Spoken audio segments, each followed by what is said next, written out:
अगर आप international driving licence बनवाना चाहते हैं तो आपके पास ये चार चीज़ें अगर हैं तो आप इंटरनेशनल ड्राइविंग लाइसेंस बना लेते हैं। चार चीज़ें मैं आपको बताता हूँ, इससे पहले फ्रेंड्स फॉलो कर लेना ताकि आपको मुश्किल चीज़ें मैं आसानी से समझा दूंगा।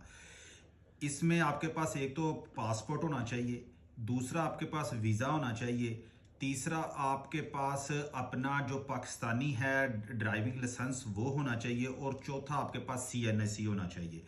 ये सीएनएसी आपका जो है वो एक्सपायर ना हुआ हो। अगर ये चार चीज़ें आपके पास हैं तो आपने पुलिस जो है वो खिदमत मरकज़ में चले जाएं या फिर आप ड्राइविंग लाइसेंस सेंटर चले जाएं। वहाँ जाके इन चीज़ों को प्रोड्यूस करें तो वो आपको इंटरनेशनल ड्राइविंग लाइसेंस जो है वो इशू कर देंगे।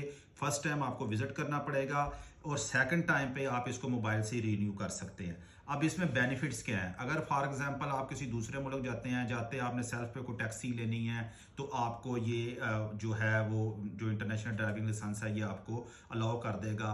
और दूसरी बात यह कि अगर आपका इंटरनेशनल ड्राइविंग लाइसेंस बना हुआ है, आप यूएई जैसे ममालिक में जाते हैं तो वहाँ जो उनका अपने ड्राइविंग लाइसेंस की जो फीस है वो भी आपको उसमें भी काफ़ी ज़्यादा कट मिल जाता है। और दूसरा ये बेनिफिट होता है कि जो उनकी अपनी ड्राइविंग लाइसेंस को लेने के लिए जो क्लासेस होती हैं वो भी कम हो जाती हैं, यानी कि उनका दुरानिया भी कम हो जाता है। तो ये आपको फीस में भी बचत हो सकती है और इस तरह भी ये हो सकता है। तो इसलिए जो लोग, हाँ, अगर किसी की एज 50 ईयर से ज़्यादा है तो उनको जो है उसके लिए जो मेडिकल सर्टिफिकेट की ज़रूरत थी ये सारे डॉक्यूमेंट्स पूरे करें। जो मुतलका जो रेलिवेंट मैंने आपको अदारे बताए हैं वहाँ जाएं, आपका इंटरनेशनल ड्राइविंग लाइसेंस जो है वो बन जाएगा। ये मज़ीद आपको इस तरह की इन्फॉर्मेशन के लिए आप हमें फॉलो भी करें, लाइक भी करें और शेयर भी करें। Thank you so much.